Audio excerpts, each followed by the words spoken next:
Hello and welcome to the series of Indian economic development of chapter 1, that is Indian economy on the eve of independence. So far we have completed the agriculture sector. Now we are moving to the industrial sector. If you are new to the channel, I will recommend you to subscribe to the channel first so that you can get notified for next videos after the industrial sector, and I will recommend you to watch the previous video of agriculture sector and then you can watch this video of industrial sector to get the better clarity. So in the industrial sector, as in case of agriculture, so also in manufacturing, India could not develop a sound industrial base under the colonial rule. जैसा कि हमने agriculture sector के अंदर देखा था, agriculture sector भी हमारा ज़्यादा ग्रो नहीं कर पाया था ब्रिटिश रूल के अंडर। हमारा एग्रीकल्चर सेक्टर भी स्टैग्नेशन की कंडीशन में चला गया था, बैकवर्ड एग्रीकल्चर सेक्टर हो गया था हमारा। और हमने इसके रीज़न भी देखे थे, क्यों, क्या रीज़न थे स्टैग्नेशन के, क्या रीज़न थे बैकवर्डनेस के, वो हमने प्रीवियस वीडियो में कवर किया है। अगर आपने नहीं देखी है एग्रीकल्चर सेक्टर वाली वीडियो तो आई विल रिकमेंड कि आप पहले एग्रीकल्चर वाली वीडियो को देखिए and then you can come to this video, उससे आपको ज़्यादा बेटर क्लैरिटी मिलेगी। So even as the countries world famous handicraft industry declined, no corresponding modern industrial base was allowed to come up to take pride of place so long enjoyed by the former. हमने introduction की video में देखा था, जब हमने chapter start किया था, कि जो हमारी कंट्री थी ब्रिटिशर्स के आने से पहले, हमारी कंट्री जो है बहुत सारी चीज़ों के लिए पहले से ही वर्ल्ड वाइड फेमस थी, जिसमें से एक था हमारा हैंडीक्राफ्ट। हमारा हैंडीक्राफ्ट अपनी फ़ाइन क्वालिटी के लिए पूरे ही वर्ल्ड में फेमस था। सबसे ज़्यादा हमारे हैंडीक्राफ्ट की डिमांड थी ब्रिटिशर्स के आने से पहले। तो ब्रिटिशर्स ने क्या किया, आने के बाद जब उन्होंने हमारी कंट्री के ऊपर रूल करना स्टार्ट किया तो उन्होंने धीरे धीरे हमारी हैंडीक्राफ्ट इंडस्ट्री को डिक्लाइन करना शुरू कर दिया, ख़राब करना शुरू कर दिया। और साथ ही में जब उन्होंने हैंडीक्राफ्ट को ख़राब करना शुरू किया तो कोई मॉडर्न इंडस्ट्री या कोई नई इंडस्ट्री भी उन्होंने आने नहीं दी। मतलब हैंडीक्राफ्ट तो ख़राब कर ही रहे हैं, साथ साथ कोई दूसरी नई इंडस्ट्री भी सेटअप नहीं करने दे रहे हैं। तो जितनी रेपुटेशन हैंडीक्राफ्ट की थी उतनी रेपुटेशन कोई और इंडस्ट्री गेन ही नहीं कर पाई, और नई इंडस्ट्री तो उन्होंने आने ही नहीं दी। अब उनका मोटिव क्या था, क्यों उन्होंने ऐसा किया, क्यों उन्होंने हमारी इंडस्ट्री को बर्बाद किया? तो उनका प्राइमरी मोटिव था सिस्टमेटिक डिंडस्ट्रियलाइजेशन का, मतलब जो धीरे धीरे उन्होंने स्टेप बाय स्टेप हमारी इंडस्ट्रियल सेक्टर को ख़राब करना शुरू किया था। उसके उनके दो मोटिव थे, टू फोल्ड मोटिव। क्वेश्चन भी इसी तरह से आता है, टू फोल्ड मोटिव से। सो फर्स्ट मोटिव उनका था to reduce India to the status of a major exporter of important raw material for the upcoming modern industries in Britain.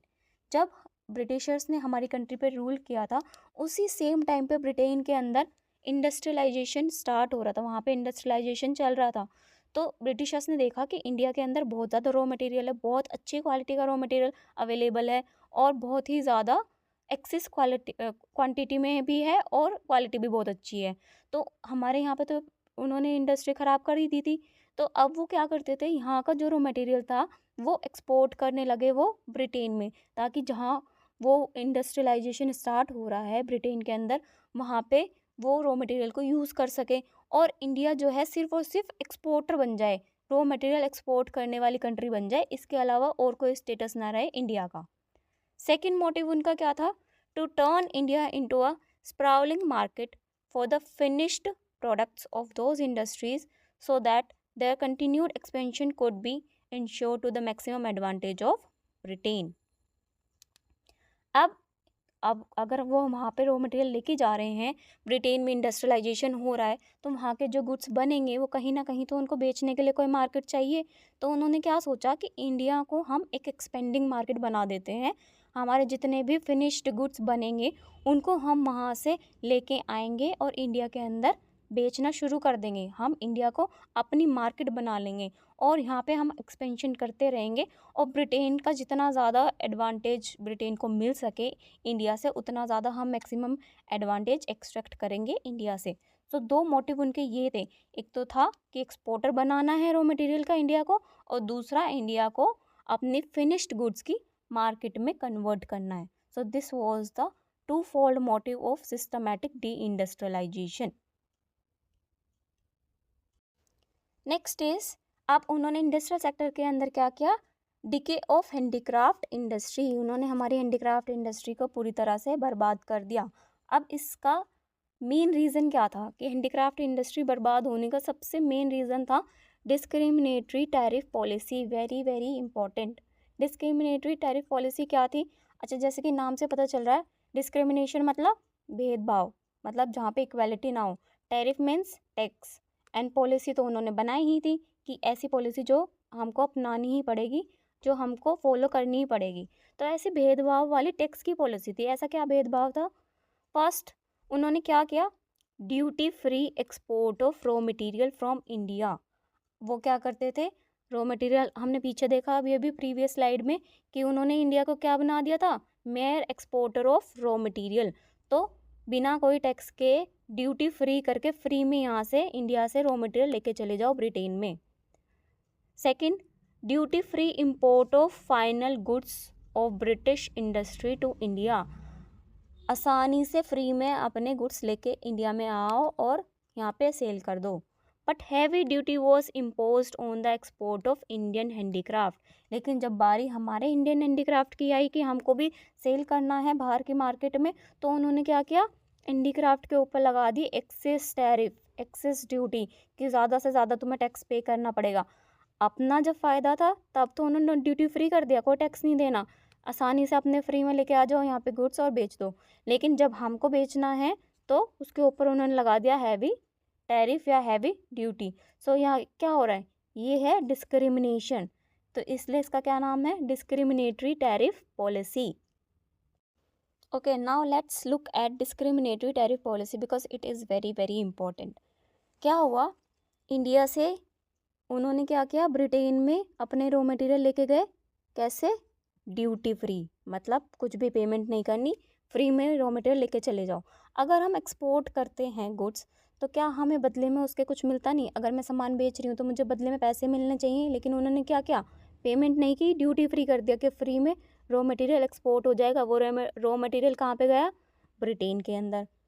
ठीक है, चलो उसके बाद उन्होंने क्या, यहाँ पे इंडस्ट्रियलाइजेशन हो रहा था ब्रिटेन के अंदर, तो उन्होंने अपने फिनिश्ड गुड्स, जो उनके फिनिश्ड गुड्स थे जो बना रहे थे अपनी इंडस्ट्रीज से, वो ब्रिटिश गुड्स उन्होंने इंपोर्ट किए कहाँ पे, इंडिया के अंदर। मतलब अपने गुड्स लेके आए, वो भी कैसे, टैरिफ फ्री।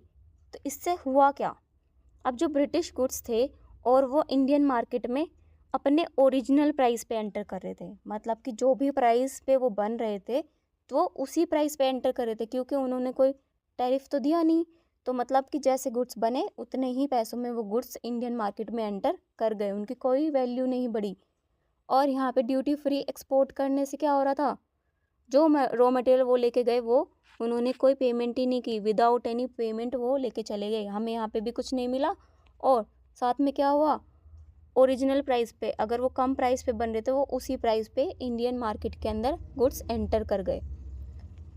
अब इससे हुआ क्या, इससे जो प्राइस कॉम्पिटिटिवनेस थी हमारे गुड्स की वो कम हो गई। क्यों? क्योंकि उन्होंने हैवी ड्यूटी लगा दी किस पे, इंडियन हैंडीक्राफ्ट पे। मतलब अगर हम एक्सपोर्ट करेंगे तो हमें टैक्स पे करना पड़ेगा, लेकिन अगर वो एक्सपोर्ट करेंगे रॉ मटेरियल तो उन्हें कुछ भी पे करने की ज़रूरत नहीं है, वो फ्री में ले जा सकते हैं। अब इससे क्या हुआ, हैवी ड्यूटी से, इससे जो हमारे गुड्स की कॉम्पिटिटिवनेस थी कि अगर हमारे गुड्स बाहर जा रहे हैं, बाहर सेल हो रहे हैं इंटरनेशनल मार्केट में, तो वो कॉम्पिटिटिव नहीं थे, वो इतना ज़्यादा कॉम्पिटिशन फेस नहीं कर पा रहे थे। क्यों? पहले से ही मान लो अगर उनकी वैल्यू है, जो इंडिया में गुड्स प्रोड्यूस हो रहे हैं वो 100 रुपीज़ के प्रोड्यूस हो रहे हैं, फॉर एग्जाम्पल मान लेते हैं, अगर मैं उसके ऊपर 100 और टैरिफ पे कर दूं तो उनकी टोटल वैल्यू क्या बनती है, 200। तो गुड्स महंगे हुए या नहीं हुए, हुए ना महंगे।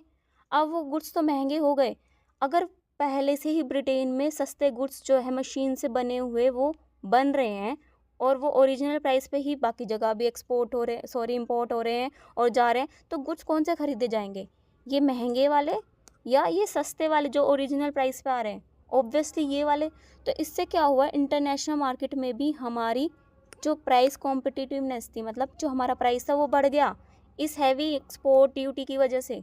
तो ना तो अब हमारी गुड्स को इंटरनेशनल मार्केट में जगह मिल पा रही है, ना ही डोमेस्टिक मार्केट में, क्योंकि सस्ते गुड्स तो जो है फिनिश गुड्स ब्रिटिश वाले वो तो मिल ही रहे हैं ना मार्केट के अंदर, तो कोई क्यों महंगे गुड्स खरीदेगा। तो डोमेस्टिक मार्केट से गई डिमांड किसकी, हमारे हैंडीक्राफ्ट्स की, इंडियन हैंडीक्राफ्ट्स की, और इंटरनेशनल मार्केट में भी गई क्योंकि उसकी वैल्यू तो बढ़ गई। यहाँ पे हमने एक्स्ट्रा टैरिफ दे दिया ना, तो इंटरनेशनल मार्केट से भी डिमांड गई और डोमेस्टिक से भी गई, तो हमारे गुड्स क्या हो गए, कहीं भी डिमांड नहीं है हमारे गुड्स की। तो धीरे धीरे क्या होना शुरू हो गया, डिक्लाइन होनी स्टार्ट हो गई, क्या, हैंडीक्राफ्ट इंडस्ट्री। और हैंडीक्राफ्ट इंडस्ट्री किसकी थी, हमारी इंडिया की।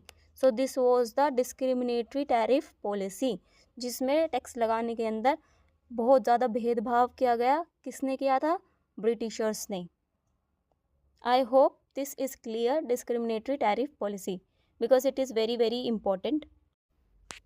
Now let's come to the effects of decline of indigenous handicraft.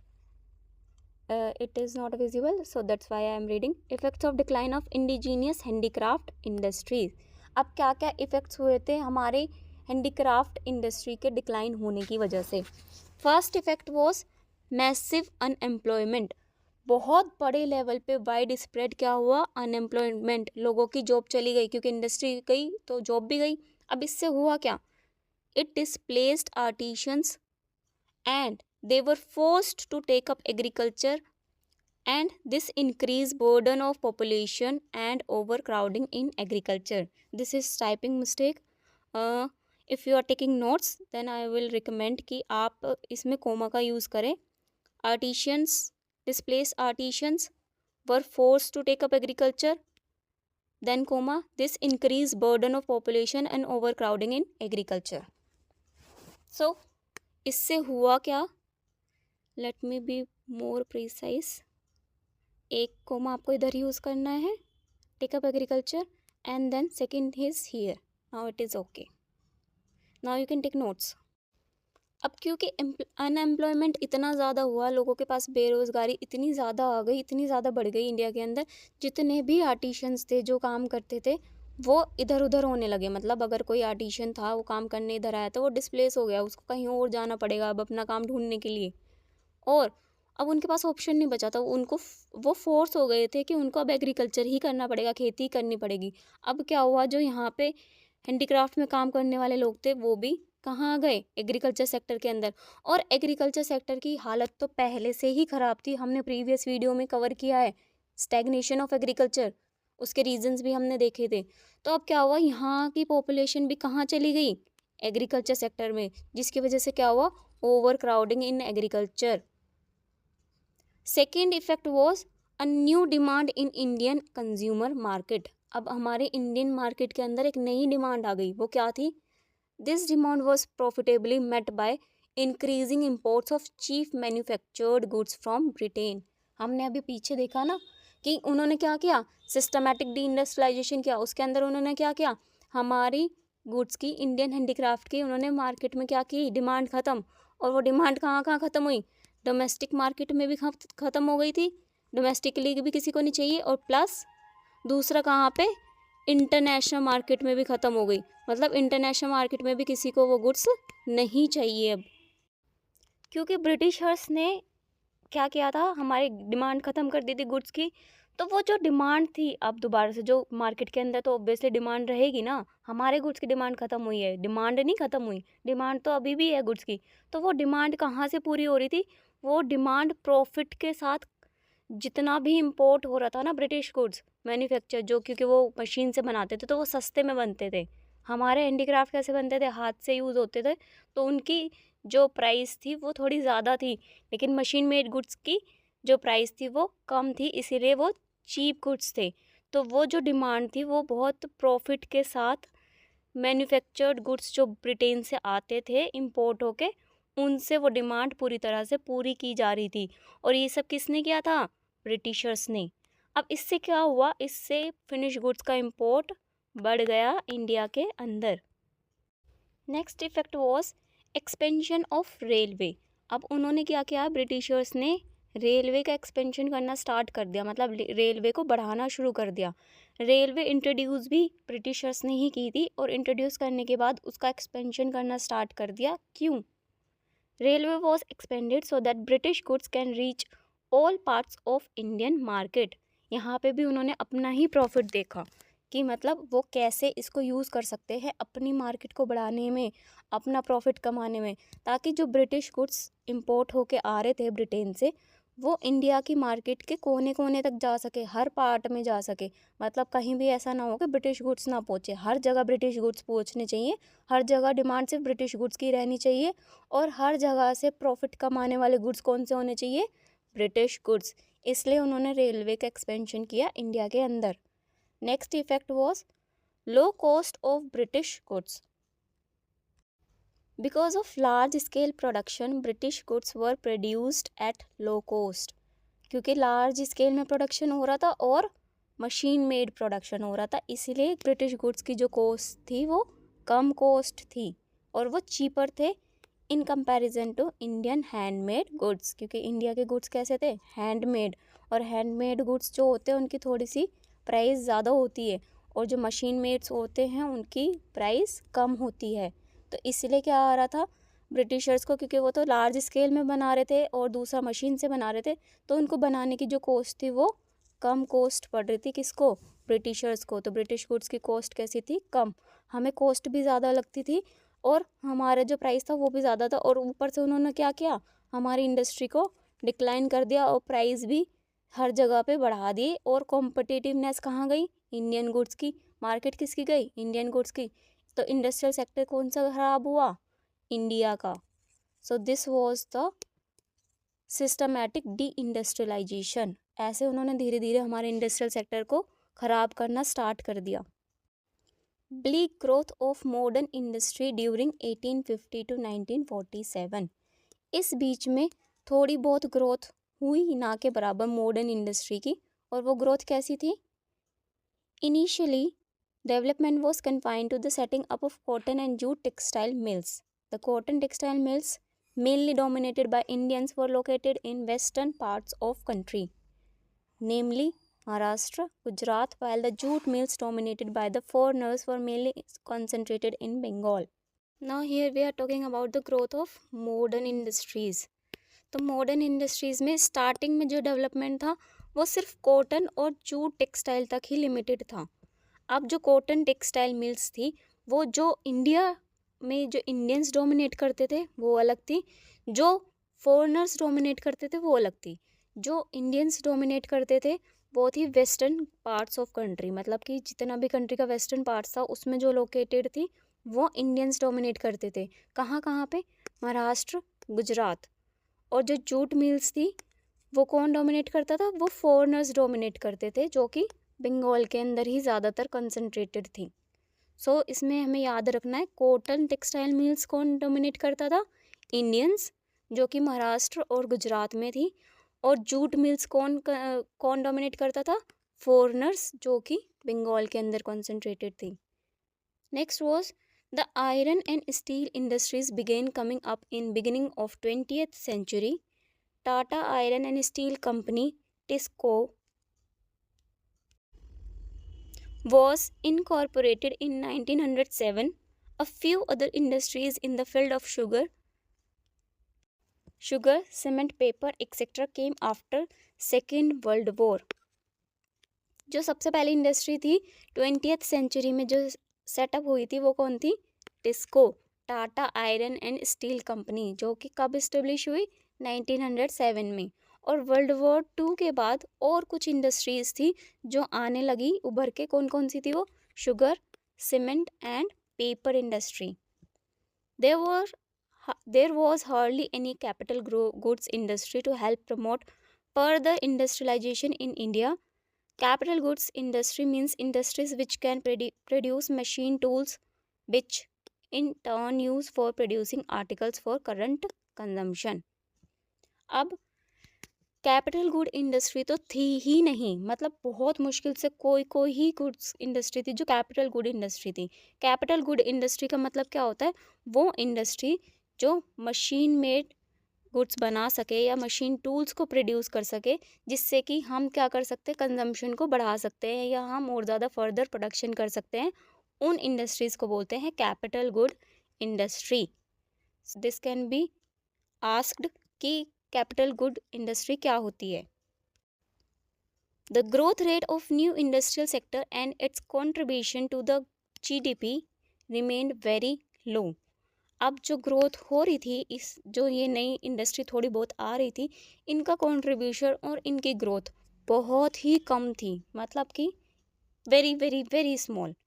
This sector remain confined only to the railways, power generation, communication, ports and some other departmental undertakings. I hope so far जितना हमने पढ़ा है वो आपको समझ में आ रहा होगा, और अगर आपको समझ में आ रहा है, if you are liking the content and the video, I will request you to like, share the content and subscribe to the channel so that it can motivate me and it will cost you nothing. So our last point is, this sector remain confined only to railways, power generation, communication, ports and some other departmental undertaking. अब जो ये sector था, कौन सा sector की बात हो रही है यहाँ पे, हम कौन सा सेक्टर पढ़ रहे हैं? Yes, industrial sector. तो ये जो सेक्टर था, दिस इंडस्ट्रियल सेक्टर, अब इसकी ग्रोथ जो होती है, जो हमने थोड़ी बहुत देखी ना, bleak growth of modern industry, जो हम टॉपिक अभी चल रहा है हमारा, वो जो थोड़ी सी ग्रोथ थी वो कहाँ कहाँ थी? वो रेलवेज़ के अंदर हमें देखने को मिली, पावर जनरेशन में थोड़ी बहुत ग्रोथ थी, कम्युनिकेशन, पोर्ट्स और कुछ और डिपार्टमेंट्स में थोड़ी बहुत ग्रोथ थी। मतलब पूरी तरह से इंडस्ट्रियल सेक्टर अभी इससे ग्रो नहीं करने लगा, सिर्फ थोड़ी थोड़ी ग्रोथ थी, वो भी कुछ लिमिट डिपार्टमेंट में ही ग्रोथ थी। So this was all about our industrial sector. If you like, please share, subscribe to the channel, and we will meet in the next video. Thanks for watching and showing your patience with me.